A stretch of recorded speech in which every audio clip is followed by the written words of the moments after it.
is for both live stream. Roll cameras, record. 1 second, 1 second. And go and come.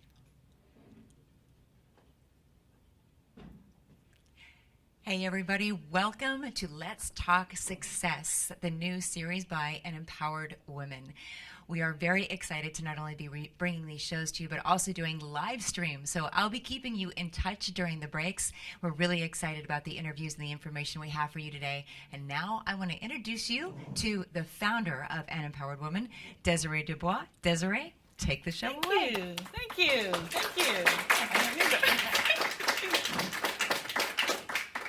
Hi, this is Desiree Dubois, and I'm the founder of An Empowered Woman, and that's Us Girls Productions. Today, I have the pleasure of being with you, and we are interviewing 4 fabulous women about Let's Talk Success, but a little bit about Empowered Woman.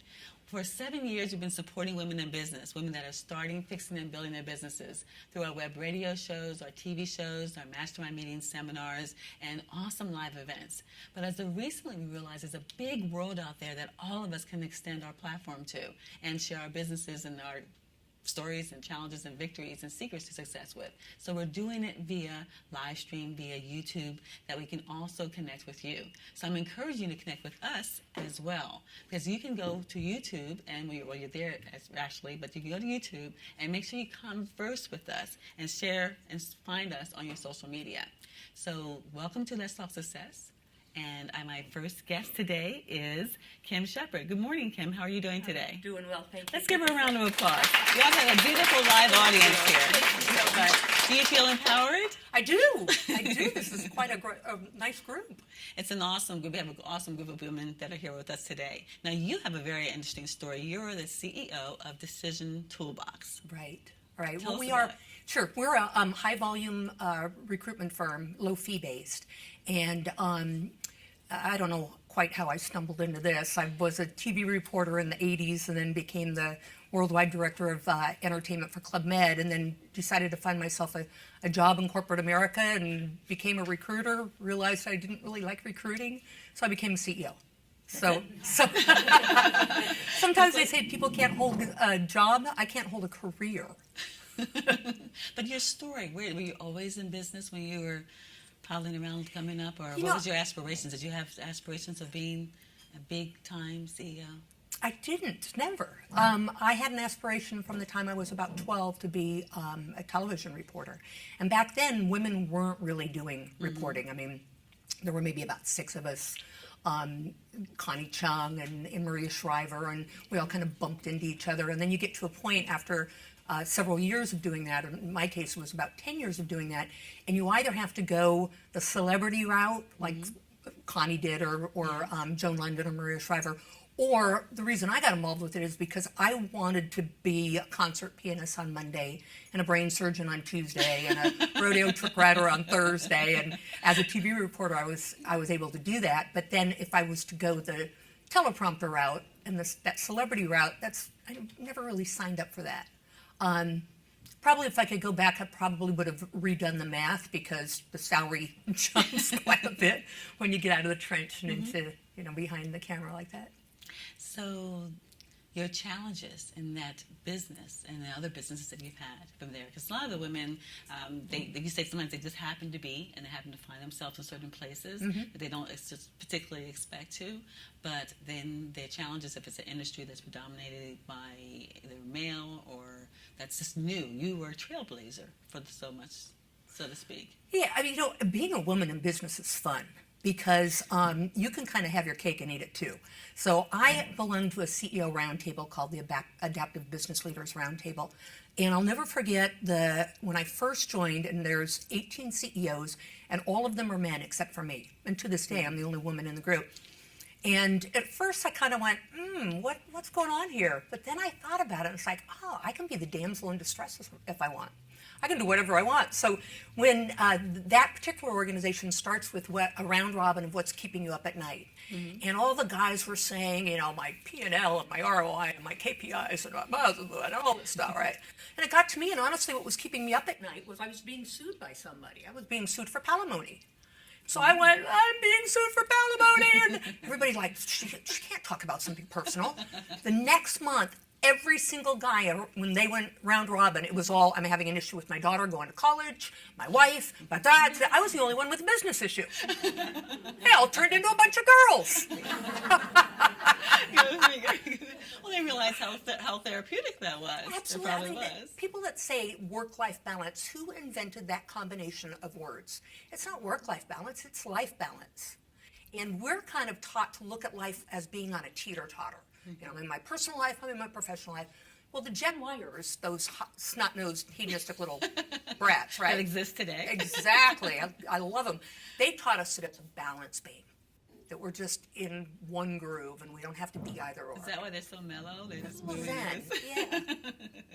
That's frustrating. So that was one challenge. What's another challenge, though, as far as just taking a business? Your business is now to the point of Yeah. dollars. Oh, we're just north of 10 million. Okay, that's huge. That's huge. So there's a challenge that comes with that. Yes. There's always a challenge. To get to your first million is a challenge. When you're a million, you're just running towards 2.5. At 2, you look at 5. At 5, you look at 10. Now I'm at 10, I'm looking at 20. I mean, so there's always a challenge. But one of the big challenges that I faced that taught me a lot was 9/11. Because in our industry, you know, we do the recruitment, the world stopped. Our world stopped on 9/11. And suddenly, nobody, you know, I had all those fixed costs like everybody else, but nobody was hiring. And so at that moment, you know, you either go into the fetal position or you get pissed off. And I went that way. And so I made a list of 27 business things to do. And one of the big ones was to go 100% virtual. And so to this day, we have no sticks or bricks. I have just north of 100 employees, and we've been able to drop those costs as a result of not having those sticks or bricks and all the other things. And then that makes us scalable, because if we get all of a sudden a project, we got a project last year with Intuit that needed us to hire 700 tax prep people a week for 7 consecutive weeks. What? So thank God we were a recruitment company, because we needed to recruit for ourselves, but also it allowed us to be 100% scalable, because everybody has their own computers and their own phones, and you don't have to worry about expansion of office space. You know, so we just rolled out and doubled our staff, and we're off to the races. Wow, that's huge. Yeah. That's huge. Was there ever a challenge? I mean, 9/11 is a big challenge. Was there ever a challenge that you wondered how we're going to get through this?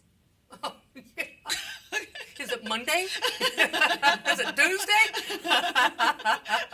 Really? So this is part of the process then. Is it really just part of the process? You know, it is. It's the thing that keeps me going is, and ironically, when I was a senior in high school, Hallmark was having a quote contest, and if they bought one of your quotes, they'd give you $50. And so I submitted 2, and they bought both of them. So the first one was, an expert is a person who knows more and more about less and less. Okay. And the second one is, there's nothing common about common sense. And there really isn't. And so when I wrote my book, The Bite Me School of Management, it's just 26 common sense approaches to big business problems. And so I think we as women, the best thing that you can do is get still with yourself when you've got something to look at. And what's nice is we can look at it with both the emotional and the intellectual sides of our brain. As long as we get past the emotional.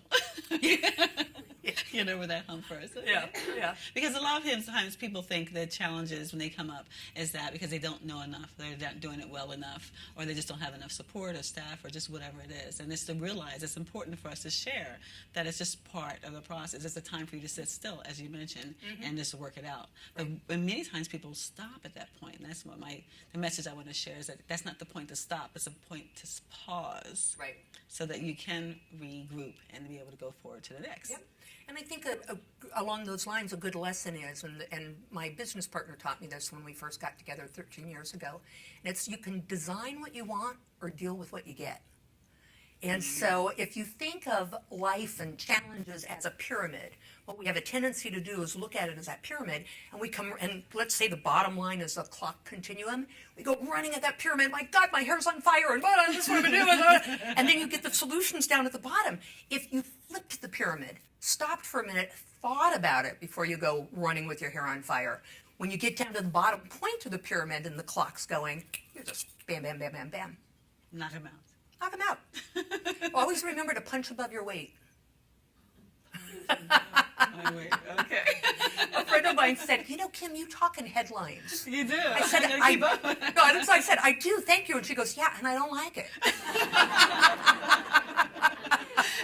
If you can keep up with you, then that's a good news. Just keep going. Well, see, we in our organization, we've got what I call tribal speak. And we have to, when someone joins the organization, they have to get a glossary of what's called Kimisms, because we'll see an email and it'll say, send out the green flag, chunky monkey, but notify the cockroach committee because the dog has fleas. Oh my gosh. And what that really means is we just landed a brand new big client, Chunky Monkey, but send out the cockroach committee, which would be the quality assurance committee, because the dog has fleas, a hiring manager that's a little sketchy. So, and everyone in my organization would know exactly what I was talking about. You have your book, and your book is awesome. Tell us about that information. I read it, and it has all these different words and phrases, and it's like, okay, she's kidding, but you actually utilize that. I do. Well, I'm not trained in business. I was never trained in business. I'm a TV reporter. What do I know? Right? And so I, over the years, found myself solving problems in really weird ways, and I would throw it on a 3x5 card and throw it in a drawer. 20 years later, a friend of mine who's a publisher said, you really need to write your book. And I'm like, in what spare time? And so then I pulled out the cards, and I thought, the cards are really stories. There might only be 5 words on the card, but I remember the whole story that led up to this. And so I was laying on the couch watching Lord of the Rings, and it's based in the mythical place of Middle Earth. I went, Middle Earth, where's that? Googled it. It's Queenstown, New Zealand. I grabbed the cards and bought a one-way ticket to Queenstown and wrote at 5 o'clock in the morning till noon, go to a little pub, have a beer and a meat pie, and come back and cook some more, write some more, and 10 days later I had the book done. Done. And then I went helicopter skiing, bungee jumping, luging, shot over boats. Queenstown is, if you want to die, that's the place to go. There's no suing. Well, see, you didn't succeed at that. So I can't hold a career. No, I'm glad you're back. So what about the victories? Yes, the celebrations. I mean, all this through this, there's some moments of that. Yes, the book was one moment I could imagine being, something to definitely celebrate. What else? Well, the book is really a brochure. But it worked when it's done. I mean, I've been trying to get one done for years. I mean, a lot of people Go to Middle Earth. Yeah, It's amazing. The ticket, 5 o'clock in the morning. I'm really blessed to have a crew that they're just so much smarter than me, but don't tell them that. I don't want them to know that part. And it's just a big love fest for us. And I'm really, one of the proudest moments I was it's now the 3rd year in a row, won the Alfred P. Sloan Award for Business Excellence and Workplace Flexibility. And to get that award, they interview every single employee and they randomly select 30% of your customers. And they interview them, and it's very arduous, and they'll look at thousands of companies and then they pick 5. Wow. And so we've won it. It's kind of, in my business, it's the Academy Awards. Great. Well, Yeah, congratulations. thank you very much. So, and then the other thing that I just want to mention is when you're running your own business, it's really important. For me, I don't have any children, so, and my company is my child, but I like to. I'm very involved with a couple of charities, Girls Inc. of Orange County, Yes. and Working Wardrobes of Orange County, and I had to plug that, right, Jana? We've got the chair board here. Okay. And so it's just nice to be able to give in another way. So, Yeah, that's amazing. Secrets to success. Now I know you have, all these different years and all these different moments of the accumulation of trials and tribulations and how you overcome them. But for all the listeners today, what are some of the things that have definitely consistently worked for you? the common sense thing. Look at things seriously. Look at everything with common sense and not always through a business perspective. Like I said, being a businesswoman and a woman are 2 different strong suits that you have going for you. And so make sure you deploy both of those when thinking through an issue. Keep your powder dry. Always have some cash in reserve so that you don't have to make drastic labor changes, because that hurts your heart.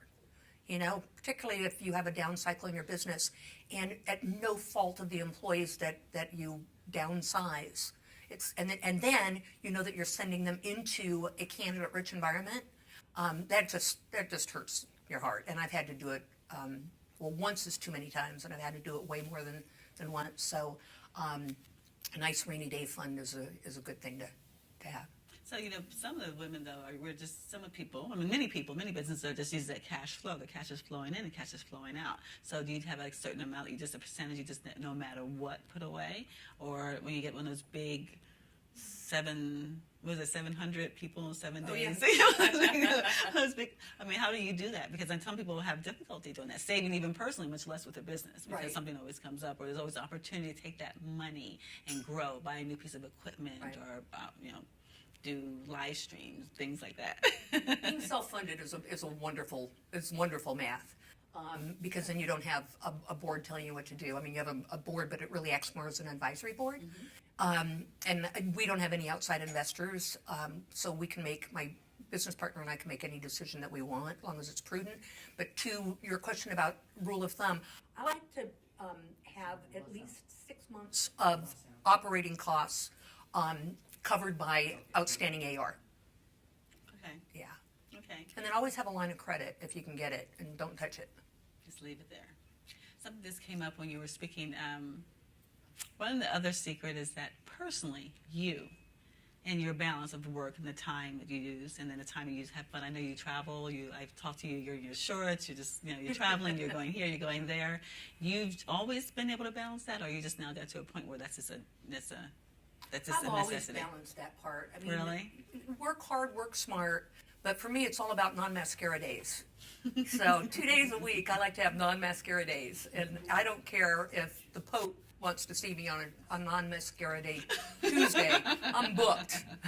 But then that means on the other days when you are putting mascara on, and of course that's just figurative of being able to go to the gym and spend the day in my work clothes or whatever.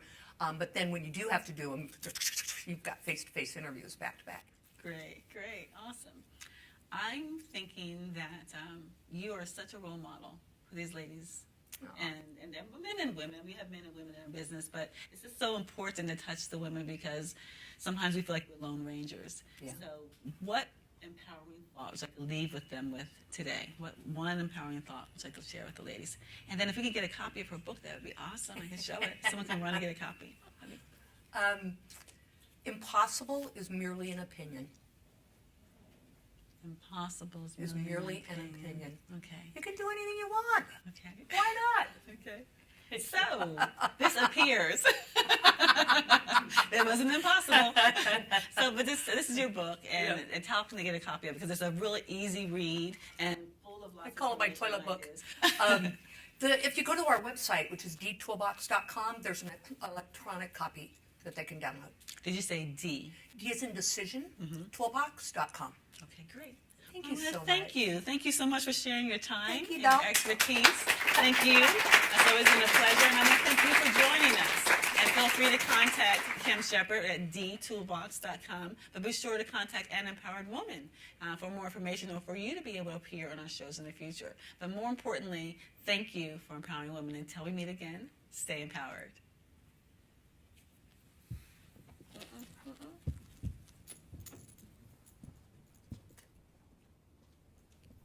So wasn't Kim fantastic, everybody? Did we just love her? For all of you there live streaming at home, do not go away. We're going to be giving you guys and everybody here, you're going to be hearing from some of our members and getting some great insights and tips and things while Desiree is off changing. This is live, folks. So while we're waiting for her to change, we're going to keep you guys introduced to some of our greatest members. So I am going to turn this over right now to Corinda Bourgeois, and she's going to tell us a little bit about herself. Here you go. Thank you. I'm Corinda Bourgeois. I'm the director of the Keiretsu Forum Southern California region. We are a network of angel investors. We've got 27 chapters on 3 continents now. We are seeing a very large increase in the number of women investors, so we're very excited to hear that this year. We are having several events coming up. We do hope that you're all able to make it. We are hosting a reception in about 2 weeks for the women here in this room, if you'd like to sit down and find out a little bit more about what we're doing, as well as some of our international events. welcome and thank you for having me. And I hope that I see you all there. Great. Thank you so much, Corinda. Really appreciate that. Thank you so much. All right. Next, I want to have one of our longtime members come up. Bernadette, come on up. This is Bernadette Merrill. You guys might have, if you've been with Empowered Woman for a while, you know that Bernadette, you've been a member since Desiree started this in her home, right? And how many, it seems like forever ago. Tell us a little bit about, first of all, your business. Okay, my business is BDT Energy Group. We provide the newest technology in LED lighting, and we do that commercially and for residential. Okay, so business and homes, right? Okay, and if those of you don't know, LED lighting is actually one of the most economic things that you can do and eco-friendly, right? Eco-friendly, yes. It's one of the best lighting technologies out there right now available. It saves between 60 to 90% in energy. It's good for the earth, totally recyclable, and so I'm really happy that I can, offer that to people and businesses to make a difference in the world. There you go. So I know that initially the bulbs might cost a little bit more, but over the long run, like in the lifespan, they have a long life, so you save in the end. Is that how it works? That's exactly how it works. You're See, really smart. Look at how I know that. Well, speaking of long term, tell us a little bit about what you've got from Empowered Woman, because you have been a member for so long. How have you seen it progress, and what have you taken away from it? Well, I've been a member since it started about 8 years ago, and it started in Desiree's house. It was a small group, and I have just prospered networking with other professional businesswomen, business-wise, and personally developed such great friendships along the way. So I'm very proud to be a member and to be a part of the organization. I'm so grateful that Desiree's kept it going and has continues to launch it and meet all of you women. And What I loved is I was sitting next to her while we were having some lunch, and Bernadette just looks around. She goes, "This is amazing." She's looking at all the cameras and and everything set up, and she says, "This started in Desiree's living room." So I thought that was so cute. I just wanted to thank you so much for sharing that, and thank you for sharing how much Empowered Woman has meant to you. So big round of applause for both of our ladies. All right. And don't go anywhere, because in just mere seconds, we are going to be back with our next fantastic interview. You have a lot to learn today from these ladies, so stay tuned.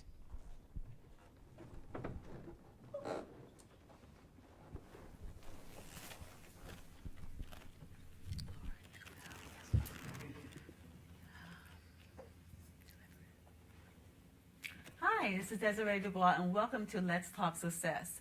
We are a global membership-based networking community resource center for women professionals and entrepreneurs. And we are doing radio shows and TV shows and mastermind meetings and seminars and awesome live events. And today I have the pleasure of introducing Laura Neubauer, who is the founder of Deliver It. And she's one of our speakers for Let's Talk Success. Good afternoon, Laura. How are you doing today? I'm doing great, Desiree. Do you feel empowered? I'm always feeling empowered. Yay! You always look empowered, and you do come across that. You have a great, fantastic story that you shared with us before. Can you share with us again? Absolutely. Deliver It's an overnight delivery company, and I compete actually with the two most recognizable names in America, UPS and Federal Express. And I started from acquiring some small companies and taking over the Southern California market, and now we're throughout the 5 Western United States. And we have doubled and tripled our company, starting it from a small delivery company in Los Angeles to a multi-million-dollar business within 5 years. Wow. Yes. That's Yeah. huge. Within 5 years. Yes. Uh-huh. So as a child, again, the same thing, would you imagine yourself being in this business? Were you always an entrepreneur? Always an entrepreneur, not so much the transportation industry, but people think Deliver It's an overnight success, and I've actually had several failed businesses before I started Deliver It. But as a child, I guess what gave me the entrepreneurial spirit is I came from a large family, not a lot of money, and it was later in my young adulthood where I heard a story of my parents who owned a restaurant in Wisconsin, and my dad was offered the very first McDonald's in the state. Yay. And he had a steak and lobster restaurant, and he threw McDonald's out of his door saying, "I'm not going to flip hamburgers." So I basically grew up a poor child throughout my life because he did not go for that opportunity. So in my eyes, I always look for opportunity. But the different businesses that you started, tell us a little about that.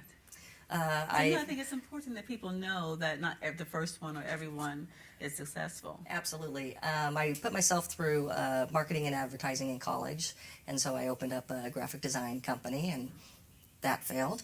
And then I opened up a I figured there's always money in pets and children, so I opened up a pet supply company, and that failed. And I think part of it is we know what we want to do, and we have something we do very well, and we open up the doors in business, but we forget about that part of marketing and going out and selling, and we don't know how to, So I think until you get to the spot where you can really go out and tell your story, or have support in the sales and marketing, that's why I think businesses do fail. We're utilizing the word failure, and sometimes I want to stop on that because not ever trying, I think it's a failure in itself. Not even giving it a try. And I think the fact that you tried it from every single business that you've done, there's a lessons learned. And the best experience is the best teacher. So it really just gave you an opportunity. You just had few learning sessions. Absolutely, And absolutely. you got a few degrees that gave you knowledge, real life knowledge and experience and exposure, because I'm sure each one got better. You didn't make the same mistake twice. Absolutely not. And so that one, so when people, when you start out with something, which is important to know, you start with something, and if it doesn't work the way you think it's supposed to work, or doesn't create the financing or the success that you feel that you've defined, because remember, we define our success as well. It's going to be specifically up to you to say whether this was a positive experience or successful experience or not.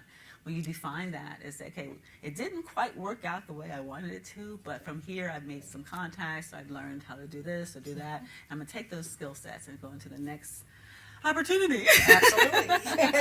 Opportunity.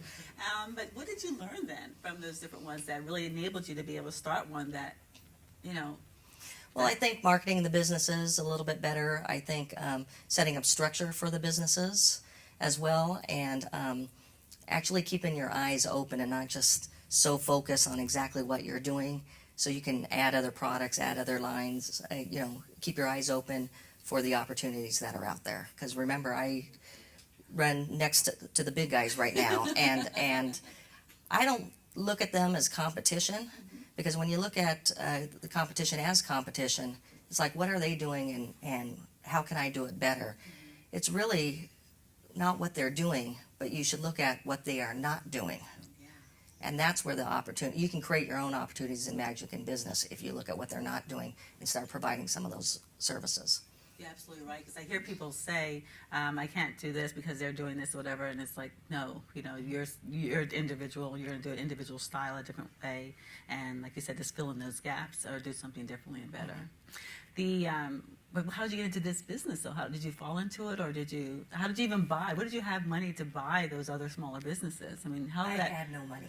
I had no money. I actually put myself through college as a driver, and then I just kind of advanced in different executive positions through several companies. Okay. And then finally I was given an opportunity to buy a few delivery companies in Los Angeles. And I negotiated a great deal because I had zero money. That's a great deal. But part of the problem with acquiring businesses is you don't grow into your expenses. Your expenses are established. So with that, if you have no money, problems your first month, your first year, what have you. So my first challenge and problem was a bank payroll of $40,000 with $4,000 in the bank. All right. Okay, That's enough. How did you do this? yeah, so basically I thought my company was going to crumble within the first 30 days I had acquired it. And so it was Friday, $4,000 in the bank. Monday was a payroll for $40,000, and I went to the bank, almost robbed it, but that would be a bad idea. So came home and cried for a couple of hours, and then I figured I better be a big girl and start taking care of the problem, and called, my friends, my family, everybody in my everybody in my Rolodex. Sometimes I called a few people on those business cards of people you just met that week, and asked them for help and assistance. What did you say? Again, what did you actually say? I told them the story that I was in trouble and I needed help right now, and no one helped me that Friday night. So I did the next thing and I went to Las Vegas. No, I really want to know. I didn't earn the $40,000, but I did make a dent in it. But when I came home on Sunday evening, there was a voicemail that said, Laura, I understand you're in trouble and you need help, and I'm going to help you. And that was probably the best business lesson I learned is when you do need help, go out and get it. Don't think you're all big and powerful and can take care of it yourself, because there are people out there that will help you. Was that person that you knew previously, or a person you Yes, just, it was? yes. Okay. Wow. Wow. 'Cause, I mean, that's just so touching. I'm going to know about Vegas, too, but what did you look? I think we all could use that lesson. Yes. But that's touching because that's where a lot of us fail, because we just think ourselves, because we just either too proud, like you say, or just we don't think that people will help us, or we don't think it's their problem, or just it's hard. It's hard. Women are naturally givers, I think, for the most part. We're better givers than we are, asking for help. Yeah, and it's difficult for people to ask for help. It But is. if you change the psychology that people want to help, and people feel honored when you call them for help, that they are special in your life, that you would actually call them to help you. So it puts them in a different place in the relationship scale, of your friendship. So Great, that's awesome. Well, that covered us part of that one of the challenges for sure. That challenge. Was there any other challenges you had along the way? Because again, you are competing, or you're not competing, but you're butting up against really two big monopolies. When that come into your mind, is that? not so much as that as a challenge. I think the industry constantly has challenges because electronic files, email, things of that nature. Electronics. Yeah, electronics. So you always have to go out and find the new opportunity. When I started my business, it was basically I serviced financial institutions and mortgage and real estate, and that was in 2005. And if I did not look for the opportunity, I would have been out of business in 2008. But we diversified our client base and went heavy into medical and other product type delivery lines. Great. Yeah. So along this road, I'm sure you've had certain victories, celebrations. I'm like aha moments. I'm like, yes, finally. Share some of those with us. Well, I think some of the victories is just overcoming the recession and actually showing growth through that period and not shrinking through that period. I think some of the victories is we have constantly grown our company, grown our driver base, has never been on a reduction, and has been able to, feed families and support families. I think is a great measurement of success there as well. And I think some other successes come from, being successful in business and just doing some really cool things that the big boys aren't doing, and known as kind of like a little cooler company, I guess. I have to do that because I'm not in a sexy business, Envelopes and boxes are not sexy, so we got to try and make it sexy, which makes us a little bit different there. And so, we just have a great business running next to them, and I think my staff, if you talk to any of them, they talk like they own the business. So that's very successful that they bought into the philosophies of the business itself, and you could talk to them and they would talk back to a customer or client that they own the business. That's huge. It's huge that you have a team like that. You have most of the people have been around for a while. Since the start of the company. Wow. Yeah. Wow. That's pretty powerful. Yeah. And so some successes you've had is like winning 2 games out of 3. Yesterday we won 2 games out of 3. So that's your other side. That's your personal side, your Yes. balance. So tell us a little about that, because I think it's really exciting that you're involved in that area. Well, I'm a big supporter of youth sports. I coach, I mentor young women. I started a nonprofit called For Every Athlete's Dream, which helps youths and teens continue playing competitive sports and help them either with financial aid or equipment, because I believe sports gives children discipline, structure, and I think they'll make the business owners and leaders of tomorrow. Okay.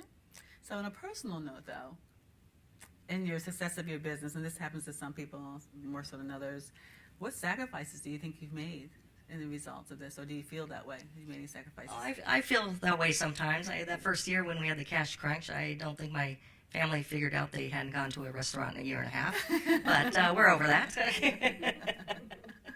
Yeah, so there's some sacrifices there, but with running a family and having time for myself and time for my business, I think it's important to schedule it, and time for yourself should be on your schedule, and don't break it as if it was an appointment with your most important client. Because you do have a family you spend a lot of time with, and you have other things that you're involved in as well as your business, and you balance it all, and you just schedule it. Just schedule it? Okay. So, secrets to success. Things that you have seen, that even things that you may have, if you'd known better, you would have done better, or now knowing going forward that you advise everyone with. What secrets to success would you say you'd share with us? I would say a more structured business plan would have been a secret to success, but I think the culture I have in my company is from a quote from Tom Peters, which is treat your customers like guests and your employees like people, and that's what I make my decisions from, and that's how I treat my clients and my employees. So when you say more structured business plan, I mean, do you mean like really have a business plan that you go through consistently and follow, or do you mean just really be organized in business, or really have policies and procedures in place? I think a combination of the both, because I'm still learning in that, because I'm an entrepreneur and I go for the next shiny thing. So I'm trying to preach basically to myself as much as the audience as well. Okay. So that makes a difference as far as the flow. Mm-hmm.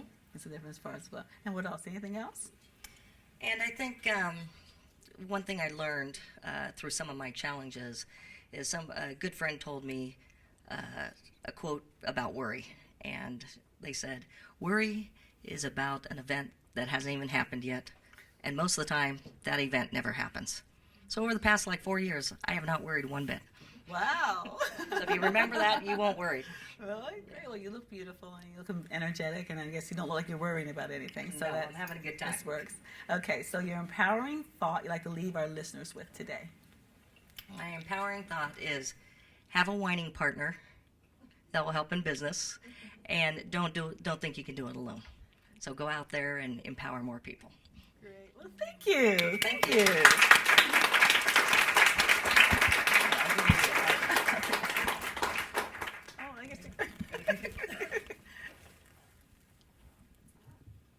I want to thank you for joining us today. This has been An Empowered Woman. Let's Talk Success. And for more information, feel free to visit us at anempoweredwoman.com. Hopefully, we'll see you again. And until then, stay empowered.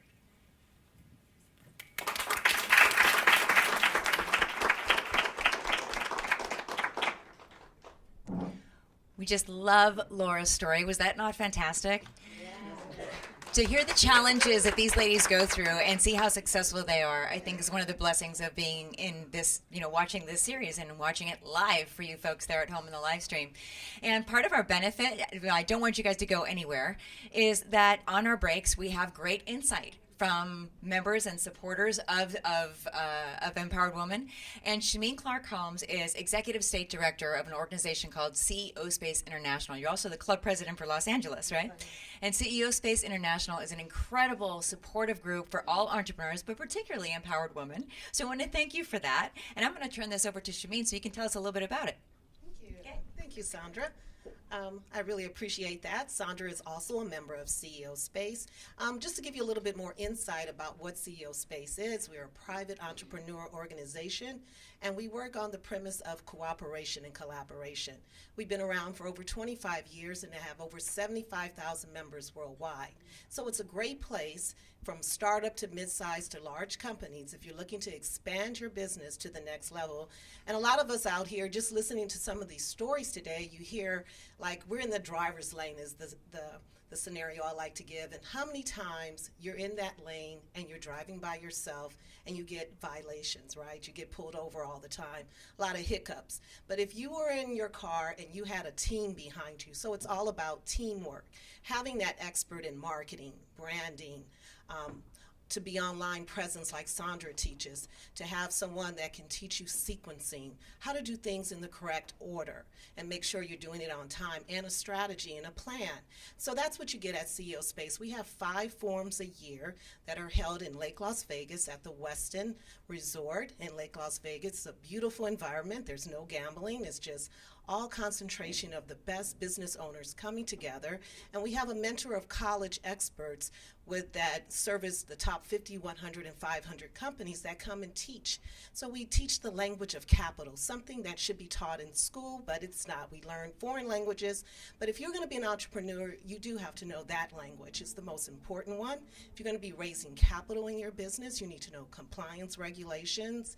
You need to know how to do a powerful presentation to get your audience attention. So we expand on that at CEO Space, and we've helped thousands of entrepreneurs raise capital. We have some of the top products and services at CEO Space. Lisa Nichols is one of our top people that came as a single mom and was able to expand her business to $1 million business in a matter of a few years by using the power of cooperation. She got a huge book deal through Mark Victor Hansen and Jack Canfield, and just started really taking her business internationally. So if you're looking for a place that really can take your business to the next level, I do encourage you to check us out at ceospacelosangeles.com or ceospaceinternational.com. Don't go anywhere. Don't go anywhere. I'm not going anywhere. I'm not going You're not anywhere. going anywhere. Because, I mean, there's nothing like the forum. If anybody here has not been, there's nothing like the forum at CEO Space. I mean, if you go on to ceospaceinternational.com and look at some of the videos that are there, you may actually be a little intimidated, right? Because there's how many people when you enter the forum, and you just see thousands, and that looks like thousands of people. Right. An average forum can be from 300 to 1,000 people. But that's not that scary, because what you learn, like she was trying to explain, before you can even really delve in, you are taught how to pitch, how to speak, how to actually present, so that whatever your business needs, you go there with that in mind to the forum and you get it filled, right? Exactly. So if I need to, say, raise capital, like Laura Neubauer was talking about, okay, she had, what was it, 43,000 or 44,000 due for her employees, and she had like nothing, right? So just say I need to raise capital. What can I look forward to by going to the forum? Well, you can look forward to being in an environment where you can come as an investor in anonymous fashion, and you get to go and see people do in-room presentations. And I've seen people raise millions of dollars at CEO Space. So it's a great place where you don't have them with eyes on their shirt, but they're there looking for those new products and services. And why they're looking for people at CEO Space, because they're being educated properly for their business to run it correctly. So we're going to take you out of that mom and pop mindset and take you into the big world, but we're going to do it in a collaborative, cooperative environment. See, just like Empowered Women are thinking globally, Yes, right? So we love that. We love that. All right, it looks like we are ready to head back for our next interview, so this is going to be exciting, you guys. We're going to turn it back over to Desiree. Hi, welcome to An Empowered Woman. I'm Desiree Dubois, the founder of An Empowered Woman and Us Girls Productions. And you had the pleasure of joining us today for our launch of Let's Talk Success. And my guest is Susan Fries, who is the owner of Ecola Pest Control and Termite Pest Control. It's okay. Yeah. Termite pest management. Yes. Termite and pest management. Yes. So you manage Yes. the pests. Yes, we do. Welcome. How are you doing today? I'm doing fantastic. They're giggling because I guess it's possible. It is possible to manage Yes. the pests. Yes. Well, they always come back, which is Yeah. good for me. Are we talking about the two-legged or the four-legged one? All of them. They're six-legged and eight-legged. Yeah. Yeah. So tell us a little about your business. Well, my business is alternative treatment, non-chemical methods, and we do a lot of different methods like heat or electrogun, which is 90,000 volts of electricity. And we can also do chemical applications, but we prefer the non-chemical. And the reason that is I've been in the business 32 years, and it is a man's world, and it's wonderful. I always laugh about I never have to wait for the bathroom because it's all men, so it's really great. But I got involved with the business because of marriage, and I worked with my husband for 20 years. And then after that, I decided to buy a company that was ran by two men, and it's now grown to be 6 offices, and we cover San Diego to San Luis Obispo. And the reason that I really felt it was important is because my son, who's now 31, had asthma. He was a chronic asthmatic. And so I had to learn a lot about asthma and learning how to breathe. And during that time, I realized that part of the problem was our indoor air quality, and part of that is chemicals. And so I wanted to provide, I found a need and I filled it. I wanted to provide a solution to getting rid of pests, because they are pests, and do it a non-chemical and a healthier way. Wow. Yeah, so we do. You do. Yeah. You do have an interesting background as far as you started as an entrepreneur when you were 7, 8, 9? Yeah, How old were you? yeah. Tell us about your first venture. I really don't first know. business opportunity. You're going to laugh at this, but my first business opportunity was, I'm a native Californian and I used to go to the beach, still do, love it. And I'd go to the beach and I would get sand crabs, and I would get them in buckets with water, and I'd take them home and put them in a big red wagon. And I would walk up and down the street and I would sell sand crabs to all my neighbors. So that was my first episode of being in business, and I learned a lot during that time. And then secondly, I realized that there were a lot of poodles in my neighborhood. And so I found another need and I filled it. I went to the library and I learned how all the different grooming ways that you can groom a poodle. And I was the new poodle groomer, and in my garage, and my parents bought me one of those shavers, and it was really a lot of fun. I really enjoyed it. Was it the work itself or making that money as a young person? All of it, all of it. And I love animals, so it was really great. All of it was really fun. Yeah. You know, one of the things that you shared is that one of your inspirations for leaving, you left the house early, or you left early because of, feeling that you needed to do something different. Share a little bit about that with us. Well, I left my house and went to college. I went to Fashion Institute of Design and Merchandising. I know you guys are thinking, how did I go from fashion to bugs? I'm still wondering how that happened. But I graduated from FITM. But when I was a child, my parents were not a happy couple. I'm sure there's many people that could, relate to that. Very dysfunctional family. My mother loved me dearly.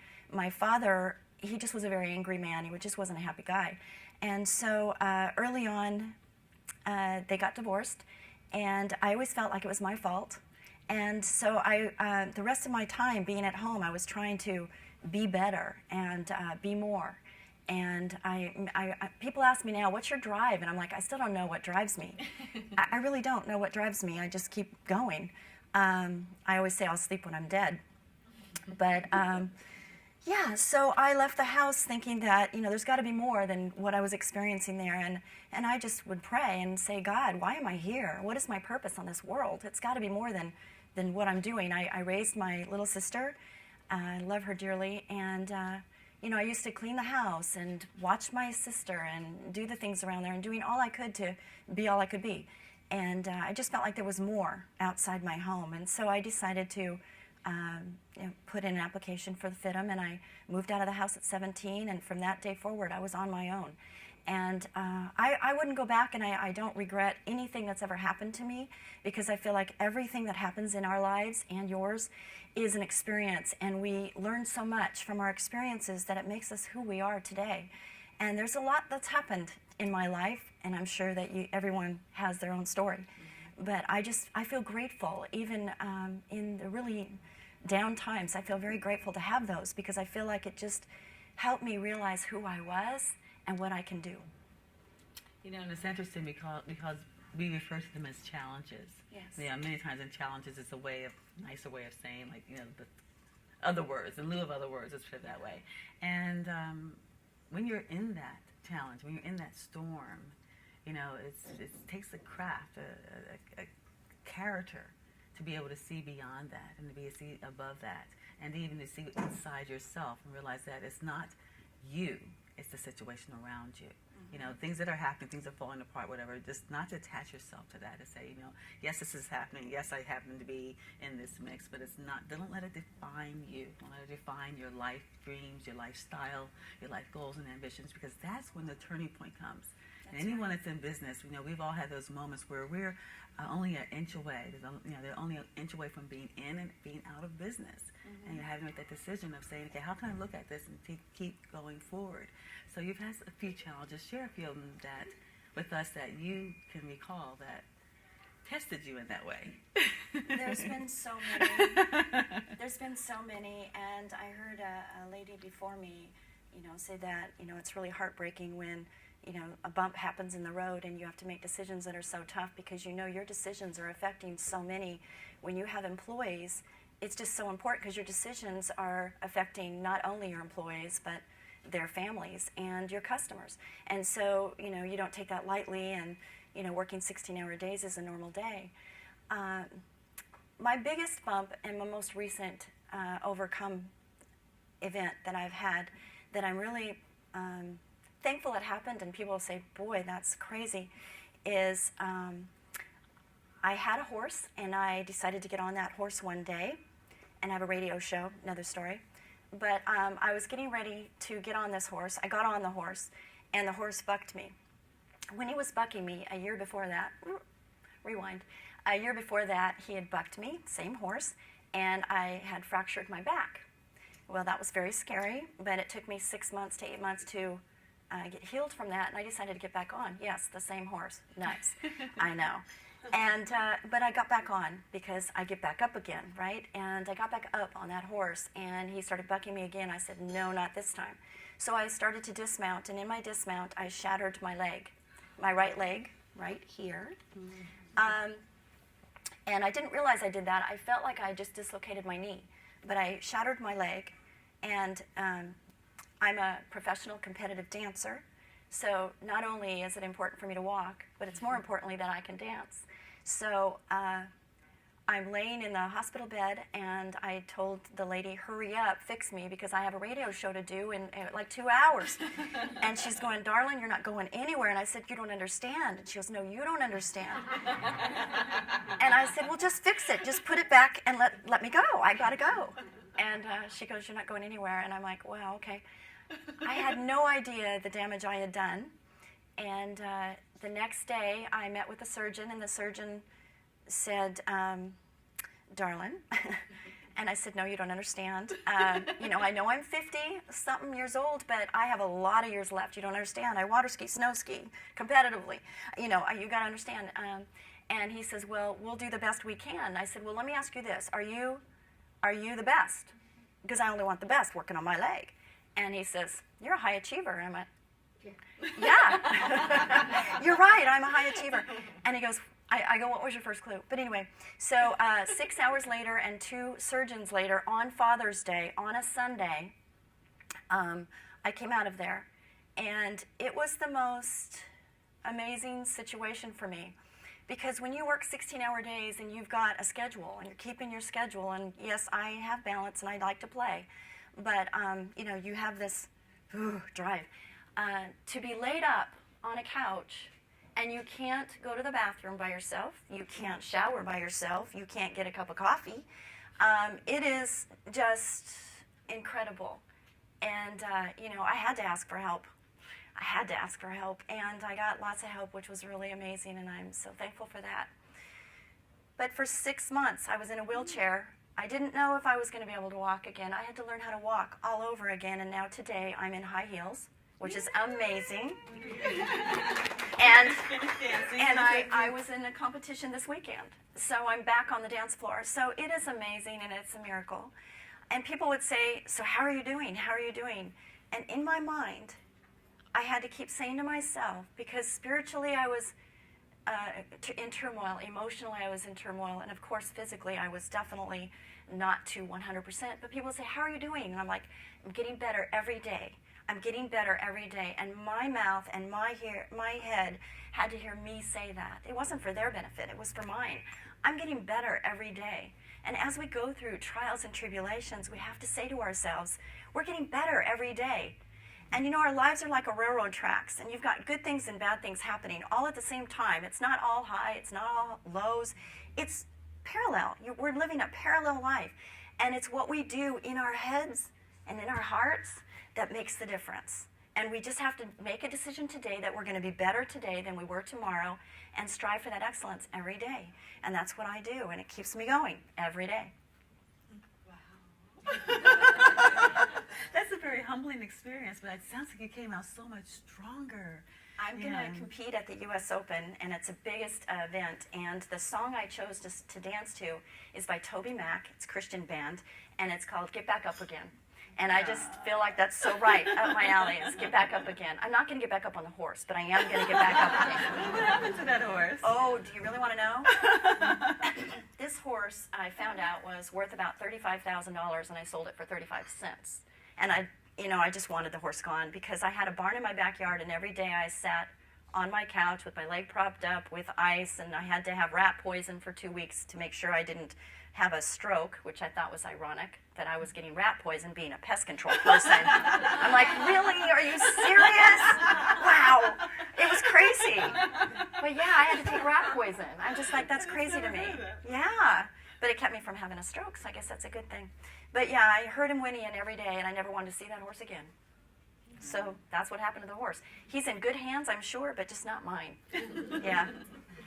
So, that was some of your challenge. Your victories. I mean, you've had great victories. You have one of the things that you shared, which I find amazing with your team. You've had a young lady since the age of 15 that's, you've started a good company, and just, that's one of your victories, but you can share that and some other ones with us. Yeah, Melissa.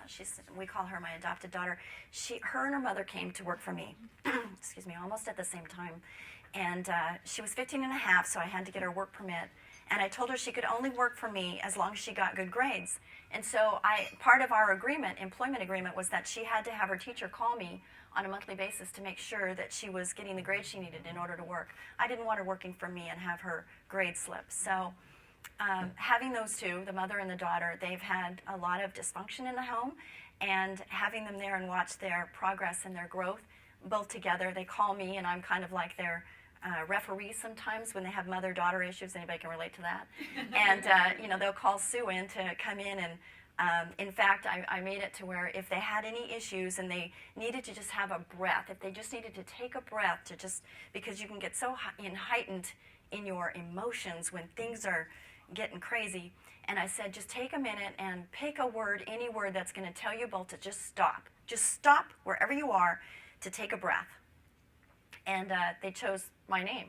Go figure. And so it's just a reminder that when they get heated, they need to just take a breath and just stop, because they're not getting any progress the way they're going. So that's one of the victories. There's been so many. My son is 31 now, and he had asthma as a child. And I referred to that earlier as far as one of the main passions I have for running the company I do.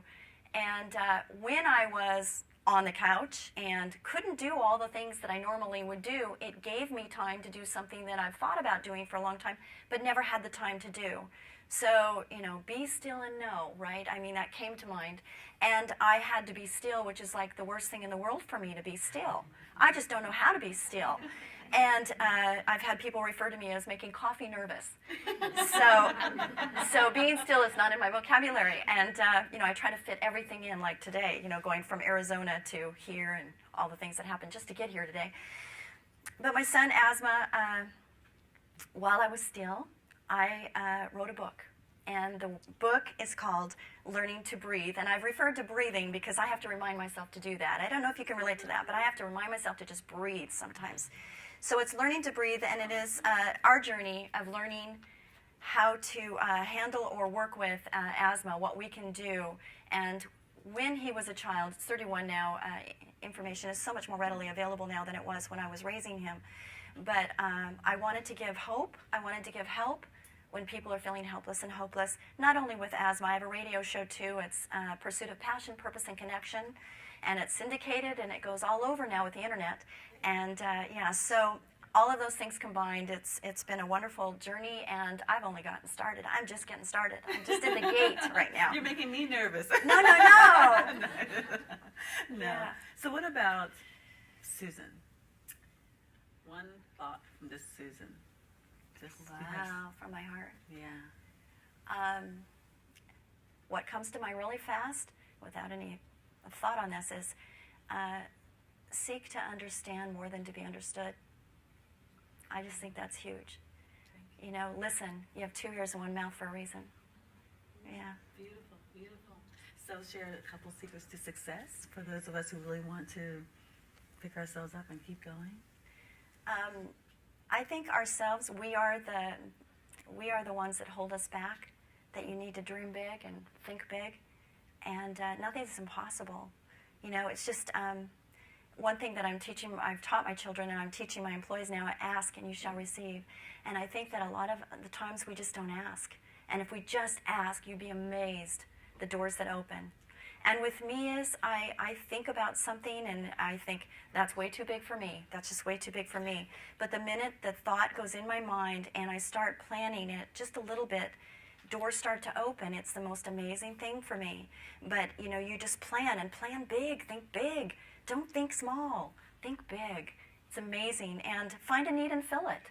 Find a need and fill it. Use what you have. You know, you were given gifts. You were created for a purpose. Fulfill those by using your gifts. So one last empowering thought. You said so many, Oh my so many goodness. gems. I know there's so many gems. That I know I guess bloom where you're planted. You know, I never thought in a million years that I would go from fashion to bugs, but I bloomed where I was planted. And being in business is a wonderful thing and the most horrific thing. There's goods and bads, but I wouldn't trade any part of my life. I wouldn't. And we all have our lives, and do the best with what you've been given. Yeah, that's it. Thank you. Thank you so much for having me on the show. Thank you. And I want to thank you for joining us. I hope you're enjoying these series of Let's Talk Success. This is awesome for us to be able to have this up close and personal, candid conversation with these ladies who, you know, have accomplished things that some of us think they're not able to accomplish, but some of us are desiring to accomplish. So I want to thank you for joining us today. And feel free to contact us at anempoweredwoman.com. I hope you subscribe to us on YouTube. I hope you join our social media. And I hope to hear from you soon. And until then, stay empowered. So everybody, thank you so much for sitting through another fantastic interview. Did we not love that? Is she just fantastic? We love Susan.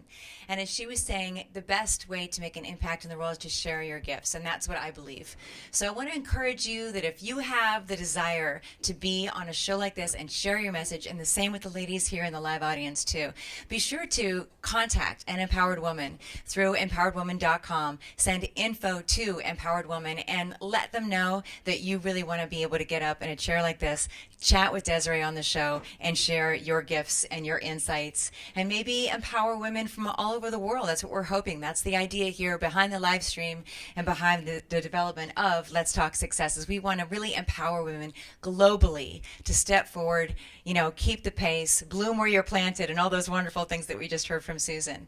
And in case you're wondering why I really want to encourage you to do that, is I understand why I believe that everybody is here to make an impact, and getting out there and leveraging visual media like we're doing today is so incredibly important. Nothing can reach your followers faster than visual media. And I know that because I'm Sandra D. Robinson. You may have been wondering why I'm out here talking about this. My company is Charisma on Camera. I'm the CEO and founder of this media training company, and I love to encourage experts and help them feel and look like a rock star every time they get in front of a TV or a video camera. So that's why I think it's so important. So please, again, if you or somebody that you think would be a great guest for Let's Talk Success, be sure to contact info@anempoweredwoman. And if you are watching this in the live stream, then please make some comments, tweet about us, and share the word. Okay? Thank you so very, very much. And Sean Arnold, come on up, Sean. Share some insight with us, darling. Hello. Hello. I'm so excited to be here. Thank you, Sandra. Such a wonderful group of ladies today. My name is Sean Arnold. I'm a business attorney and business growth strategist. And I'm really excited to be here. I'd love to share some information with you that I think all entrepreneurs ought to know. Is that okay with you? Awesome. One of the biggest questions that I get almost on a daily basis from entrepreneurs is, do I need a corporate structure around me? And by the way, what's the difference between a corporation and an LLC? Well, if you are contacting the public on a daily basis in your business, you need to have a corporate structure around you, because you need to have limited liability protection around you so that if you get sued, you don't lose your house, you don't lose your tools, you don't lose your ability to make money. And there are questions as to what type of corporate structure you might want to use. Some people want an LLC, some people want a corporation. Does it truly matter? Sometimes it does. If you're a professional, for example, like I'm an attorney, I cannot practice under an LLC. I cannot practice in a corporation. I have to have a professional corporation. So there are some, if you are an X-ray technician, you may have to have a corporation around you instead of an LLC. So I would suggest that you contact your licensing board at the state level. They will let you know if you have any restrictions as to the type of corporate structure that you can put around you. Now, what's the difference between a corporation and an LLC? Well, corporations actually began hundreds of years ago. And in Europe, we adopted that system here. And what it does is put a protection of limited liability protection around you so that if something goes wrong in your business, the problem stays in your business. It doesn't follow you home. And so corporations, your shareholders actually own the corporation. It is typically run by a board of directors, and you have some officers and managers that are involved there. Typically, the decisions are made at the level of the board of directors. It may or may not have a chairman. Now, the LLC works very much like a corporation in that it gives you limited liability protection. LLCs, however, came into being only around 1990, and this is one of the times when all 50 states actually worked together to create something. They created this structure called the Limited Liability Company. And the reason why it came up is because before then we had corporations and we had partnerships. I never, ever, ever, ever, ever recommend partnerships to people because there's no limited liability protection. If you and I are business partners and we go to a Christmas party, we leave at the same time. You go left, I go right. You're stone sober, I'm drunk. I kill somebody, you lose your house. Never, ever, ever enter into a general partnership. So LLCs actually came about to give people a combination. See, partnerships are wonderful because they have pass-through taxation. The partnership itself doesn't get taxed. Only the money that flows through to the partners gets taxed. In a corporation, the corporation gets taxed, the employees get taxed, and the revenue coming into the company gets taxed. So if you are a sole owner of a corporation, you're getting taxed 3 times. So they came up with the LLC, which allows the pass-through taxation of a partnership, but it gives you that limited liability protection of a corporation. And so that is the reason why they came up with this LLC. So I thank you, ladies, for giving me a little bit of time to share a little bit of information with you. Again, I'm attorney Sean B. Arnold. Visit me at businessbootcamponline.com. Thank you.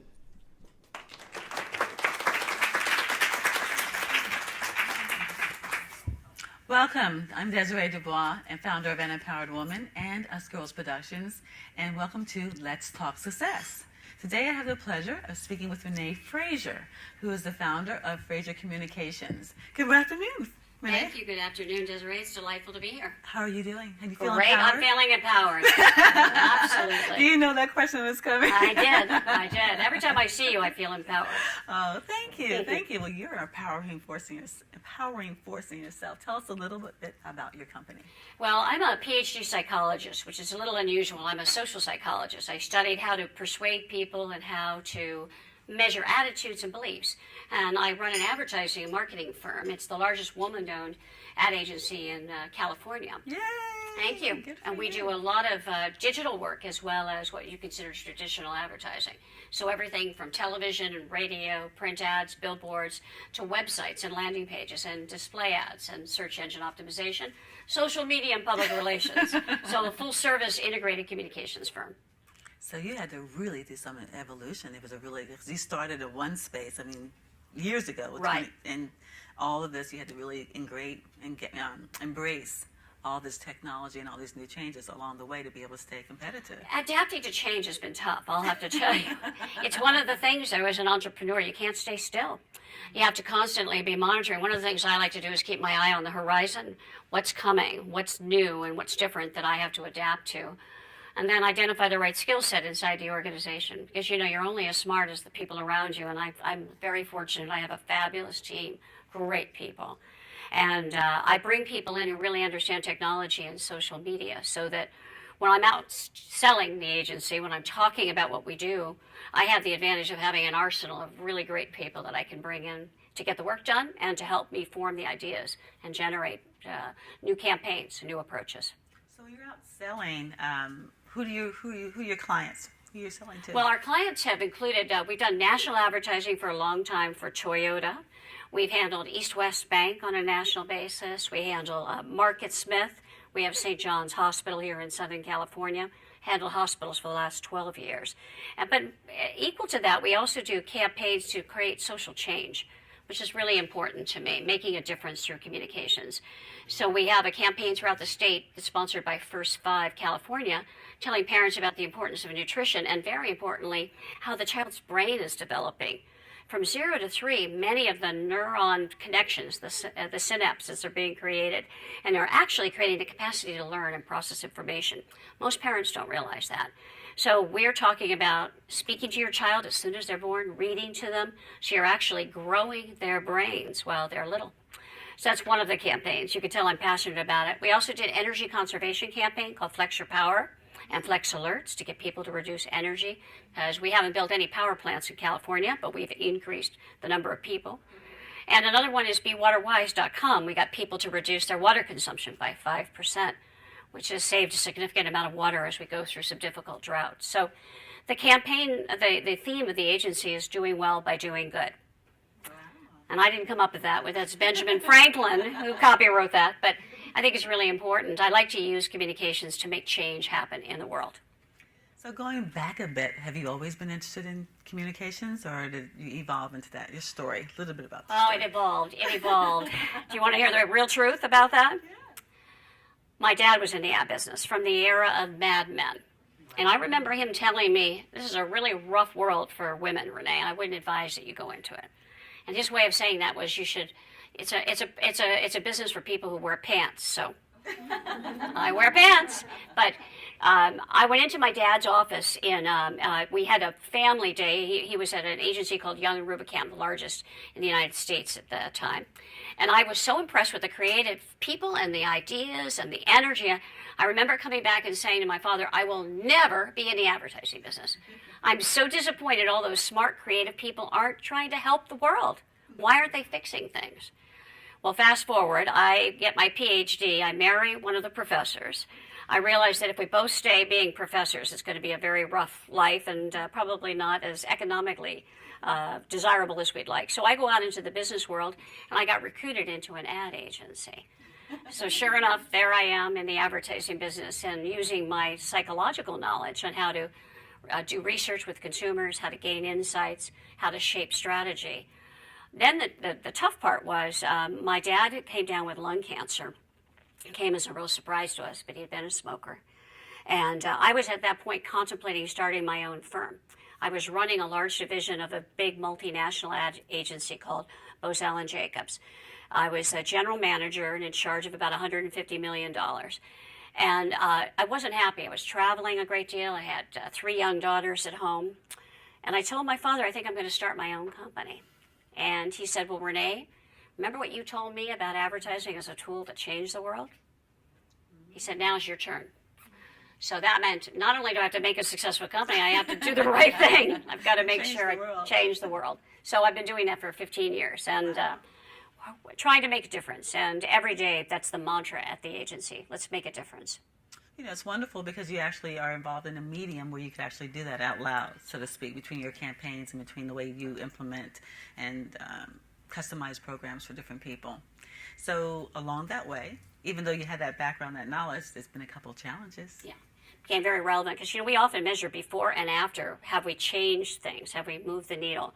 And that before and after means you can have real return on investment and metrics about whether or not you've made an impact. In any business you're in, it's a good idea to have those kinds of measures. We call them key performance indicators, KPIs, but things you're going to change in as a result of the work that you do so that you could demonstrate you've been effective. We spend millions of dollars for our clients. I like to make sure that they're truly invested wisely. What are some of the challenges you've encountered along the way? Oh, there's so many. There are many. One of the things that's very clear is when you're an entrepreneur and you own your own business, every day is different, and there are new challenges that come at you all the time. One of the ones that's probably more difficult to talk about is on the personal side. And I mentioned that professor I was married to. Well, I divorced him 3 years ago almost now, after 30 years of marriage, which was a very, very tough decision.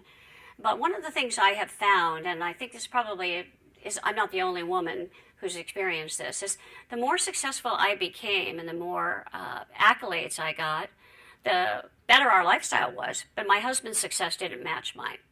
And remember, he started out as a professor and I started out as a student. And as my success occurred and his didn't, I think he felt diminished by it.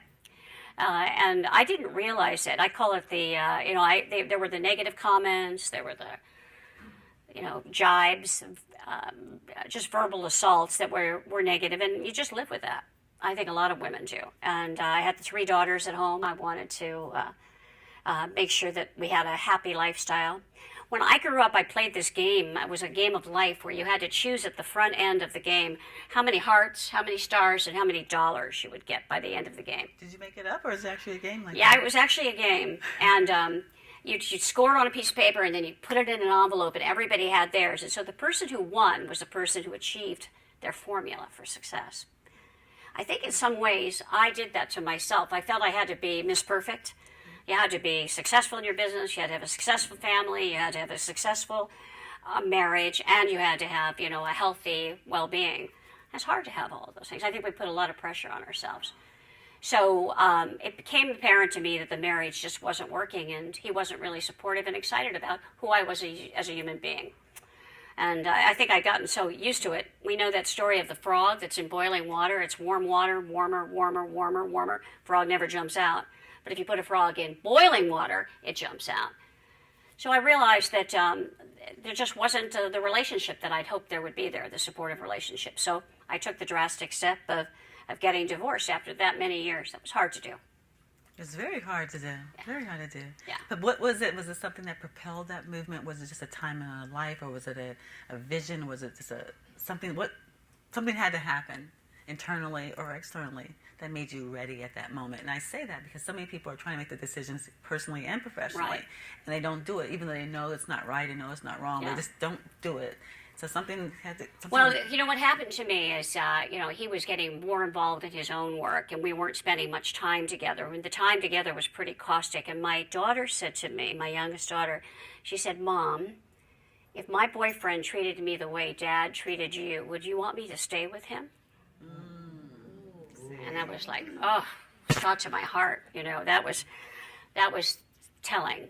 So I realized that no, and I don't want to be a role model for my girls in a negative way. Now, the good news is, since the divorce, they're actually so pleased. They said, "We spend more time with you. You're a fuller person.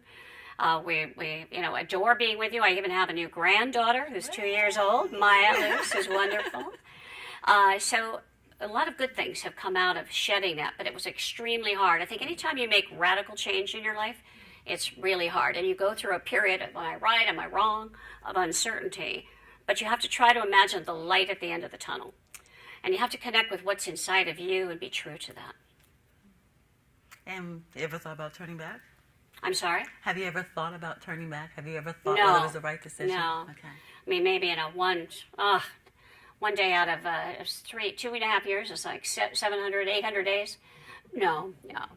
I'm really happy the way I am. Good. And I'm sure there'll be other romance in my life. Remember those hearts, the dollars, and the stars? So I think the hearts, though, aren't just the romance. They're also your family and your friends and your daughters, the love that you get. Absolutely. Yeah, I think love can come in many different ways. Right. We realize that when we are open to it. Totally. Totally open and not blocked by anything specific. That's right. And I think also having false expectations. Women trying to achieve balance is very difficult. And you can never have it all at once. We know that. So when you're in anything in the moment, you really have to be there, because I'm so lucky. My 3 daughters are happily married. They have careers. And people say, how could that be? And I wonder, because, working all the time, you wonder, did I do the right thing? I worked through and started my own company, and it meant there were long hours. But a couple of things I realized I did. One is I shared what was going on in my daily life with my girls at dinner time. I talk about the challenges that I was facing and the opportunities, and it made them feel part of it, and they learned from it. The second thing is it made them see me as a really happy human being, because I finally got the courage when they turned 20, 21. I said, okay, did I make a mistake? Was it bad? Did you ever feel terrible because I wasn't there after school every day or to pick you up? And I said, no, Mom, because you were such a happy person. We wanted you to be a fulfilled human being. So in reality, you did us a favor by being that way. At least that's what they tell me now. So the guilt, well, that relieves a lot of guilt, though, because that's a guilt that most women have. I think especially all their of us children. carry that around. I missed that birthday party, or I didn't attend that event. But what was telling for me to leave corporate America was I had the 2 young girls at home and my stepdaughter coming in every weekend, and every other weekend. I went to Japan for the company for 2 weeks to do speeches and meet with clients. I came back and it was my daughter's 3rd birthday, and I really wanted to be there. And they wanted me to get on a plane and fly to New York to go to a board meeting. And I said, no, time out. I got to be home with my children. And I know that was telling for them as well. Unfortunately, those are sometimes the pivotal moments where you decide, I'd rather be my own boss and an entrepreneur than put myself through that kind of corporate culture. Great. Awesome. So what about victories? You shared with Victory as far as making that big decision and embracing your new life as a single woman. Well, having a $35 million company and being on the women-owned businesses, that's a victory. We've been on the LA Business Journal list for the top women-owned companies for the last 12 years, I believe. So that's quite an accomplishment. Having those daughters is really frankly, the best thing I've ever done in my life. But I think the victories come in small wins, and you have to celebrate them when they come. Yes. We have a new campaign that's launching, getting people to ride share, and we're very excited about that. We're going to have a little party for that. Yep, we've got a new assignment from a new retailer, and we're doing new advertising for them. We're going to celebrate that. I try to find moments in every week that we have something positive, because the bad times come as well. So you've got to look for those moments. We also do nice things, like we have dogs in the office. Wow. Which is maybe a little silly, but I think it's great. People bring their animals. They enjoy being at the office. We share. As a matter of fact, 11 dogs have been fostered and given homes as a result of being at Frasier Communications. So I'm thrilled we've been able. So in small ways, you make the world a better place. It doesn't have to be a big campaign to get people to reduce energy or water. It can also be doing something for someone else. And more I find that that's where you get the gratification on a daily basis. Fantastic. So with that, secrets to success. Keys to success? Secrets, yes. Keys, secrets. Because we have such a community of women professionals and entrepreneurs, and they're all different phases. Some are starting, some are fixing, some are building, some are starting over again, some are transitioning, all different types of things. And I find the common thread, many times when I'm speaking to different women throughout that period. And I think, what are some of the secrets? What are some of the things that if only you had known then, or if you would do it over again, that you would make sure certain things were in place, or you did or you didn't do? I would have dreamed bigger. Wow. And been bolder. I could have built the business faster and bigger, probably by borrowing money. I didn't do that. I think that would have been a way to be more successful. I would have been part of a community like you've created, where I could get support from others. I did do that in my career, but I did it fairly late. I joined the National Association of Women Business Owners, got very involved in that, and that gave me a platform. But I wish I'd been part of a group and I'd asked for help and taken it from others.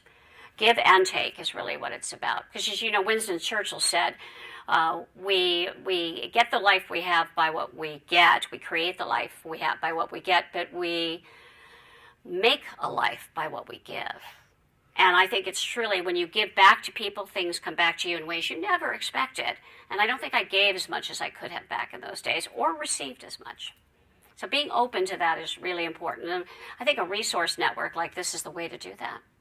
That's a biggie. It seems to be a really biggie because it seems to be women are such givers. And for Right. some reason, we just don't ask as much. We just feel more comfortable giving. So Giving, that seems, giving, and not our well taking runs it back. dry, and but on all different frames of life, with our personal life or with friends and family, Right. and then with our business as well. So that's a great lesson to be learned. So, what's in your thoughts in the mornings when you wake up? Well, in the future, next. Tomorrow. I've got to think through the future. My world has become very digital, and I'm determining where do I go next with this company, and how do I leave a legacy behind. One of the things I've done is I created a radio show called Unfinished Business with Betsy Berkemer. And we talk about best business practices. It runs on a CBS affiliate here in Los Angeles and then across the internet. And it's a great way to inspire and encourage entrepreneurs. And I'd like to do more of that in the future as opposed to the day-to-day of the business world. So I'm preparing my team to take over, and I'm going to move into a new career of more radio broadcasting and speaking engagements, which is wonderful. I think you have to always be prepared to take that next step. And that's scary because you're just right here in the day-to-day, but that's that idea of keeping your eye on the horizon, trying to determine where am I going to go next, and having the courage to do that. And that comes back to having a support group, people who say, you can go for it, you can do it. Well, it's also very humbling because now you're taking the baby that you spent many, many years, bringing to birth and actually That's right. all the way through, and now being able to hand it over to somebody else. So it takes a lot of courage for you, but it takes a lot of trust that you have a great team that's able to do that. Letting go is really hard. And you heard about the founder syndrome, right? A lot of people talk about that. But I have learned in the last 3 years with millennials in my office that the more I let go and let them do it their way, the better off I am. And that was a hard lesson. I think we've all grown up on the notion, or many of us have grown up on the notion of being in charge, dictating, here's the objective and the goal, help me find a way to it. When in reality, I found by reframing it as, here are the issues I see, here's what I see as we can accomplish. What do you bring to the party? How do you see it differently? And then let them go at it. And we get fresh new ways of doing things that I'd never expected before. So I think you have to, same with the business. I see the business one way. I've taken it to a certain level. How can I help you take it to a next level? And I'll be a part of it, but I'm not going to be it's not going to be crafted by Renee and sculpted by Renee. I'm going to turn it over and watch them do it. They're very wonderful, capable people. And I want to be on the sidelines watching, and I'll be reporting from my radio show, but I definitely want to see what they can make it. Absolutely. That's wonderful. That's awesome. I'm thinking about what empowering thoughts I could leave our listeners with today. I think what I'd like to say to people is I use yoga as a technique to dig inside of myself. I'm very much about breathing and taking a sense of what you are. I think it's very important to be empowered, to be in touch with who you are on the inside. What's the passion? What's the real belief that you have? And I actually believe we all have something called goodness inside of us, a strength that comes from the universe. And it may sound a little spiritual to people, but I believe that if you try to connect to that, it'll power you through very difficult times, and it'll give you guidance and direction that you couldn't otherwise achieve. So it's very important to be in touch with who you are on the inside, not be afraid to talk to who you are, and to create your own mental consciousness and be a part of that goodness. Wow, that's important because that's hard. Yes. So many times when we get in those positions or when we have that quiet moment, we look elsewhere. We look outside. We look out, to someone else or something else. So you just said, bring it right in. You have to breathe in, breathe deeply, and be in touch with it, and it'll give you enormous strength and capacity, and it's one of those sources of empowerment. And when I think about empowerment, I think it's knowledge, it's confidence, and then it also is this internal passion. So what I'm talking about is that internal passion, that touch of goodness that each of us has. Okay, well, thank you. Thank you so much. Thank you, Desiree. It's been wonderful. Thank you. And I want to thank you. I want to thank you for joining us. This has been an Empowered Woman production of Let's Talk Success with Renee Frasier. And I encourage you to subscribe to us on YouTube and to join our social media family. As well as if you want more information, feel free to contact us at anempoweredwoman.com. But I want to thank you so much for joining us today, and until we meet again, stay empowered.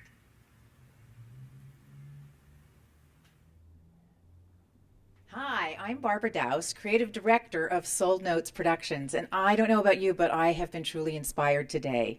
How about you? Can we applaud all these ladies? This is fantastic. Thank you so much for the tips, the secrets to success, everybody, what you had to share. This is an Empowered Woman's first live stream, and yes, we rock. Don't you agree? Yes, thanks to Desiree and thanks to Sandra D. Robinson. It's just been so much fun to have everybody here today. And just a little bit about myself. I'm an author, speaker, consultant. I've written a book called True Love, True Self, A Journey to Self-Love. It's about having to lose the love of my life to find out I didn't know how to love myself. And so from there, I went on quite a journey, and now it's become my passion to pull performance out of people. And I've combined years of my entertainment. I was 25 years in the entertainment business, and I'm combining that with pulling expression out of others and helping others shine and helping other people be visible. And it's really my passion for people to connect to their truth, to be authentic, to really speak positive self-talk, and to know that you deserve to shine. And I have programs called Step In, Step Up, Step Out, and another one called Thinking into Results, a program for leaders where I go into corporate and work with executives and really help people dream big and get past the procrastinators and stop postponing your life. So this today has been quite an example from all of our leaders. Thank you very much. How to not postpone your life. Own it and go for it. Thank you.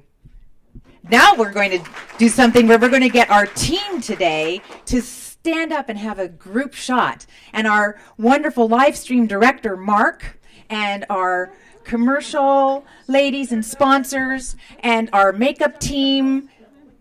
These are the people who are volunteering a lot of time and effort. I just want to thank everybody. It doesn't happen, as you know. Okay, zoom out on this one. It doesn't happen. What do you mean zoom out? What are you saying? What? Do you need a wider shot? What I want to do is just thank everyone, because it wouldn't have happened without the team. And there are some handsome young men behind the cameras, but they won't bring themselves in front of the camera. I'm trying to get them to do that.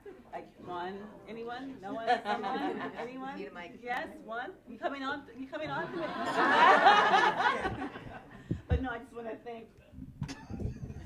Details. I just want to thank everyone for joining us. This has been a big project, and we basically did it single-handedly in a very short period of time. So we really appreciate your support, and I hope you will join us next time. And until then, stay empowered. Yes? Can you take some shots of the room? So, and then now, I'd also like to take a moment with our speakers today, because it would not have happened without them. So. Yes, not a lot of speeches, but okay. Thank you, ladies. Ladies, oh, these beautiful ladies, come. This is impromptu, so it's just going to happen, because I'm going to ask you something you didn't expecting. What was your experience like today? This is a great experience. It was fun. Listening to everyone else, I learned a lot, and it echoes of things that we all feel. I think the commonalities are much greater than any of the differences. And I think the same way that it's good to hear from other business owners and everybody's life and successes and challenges, and it just lets us know that, everything's real. Yeah, I was taking notes on my hand. That's just so nice to be not just us as speakers, but the people in the audience as well. We all have such similarities, and even though we take our businesses down different paths, there's more commonalities than differences, I think. I just want to thank everybody, and especially you, because just pulling us all together has been really great. I am so thankful I was part of this today, so thank you so much. Thank you. And I think it's just important for everyone to get up close and personal and see and touch women who have actually made it through the other side. Because we're all, again, on this journey, and it happens, up and down, up and down. So just to see that you're beautiful, you're young, you're all gorgeous and happy and excited about life, it's just really inspiring. So I really thank you. And I think the title is called Let's Talk Success. I think it was appropriate for what we did today. Yes? For sure. Yes. Thank you. Thank you.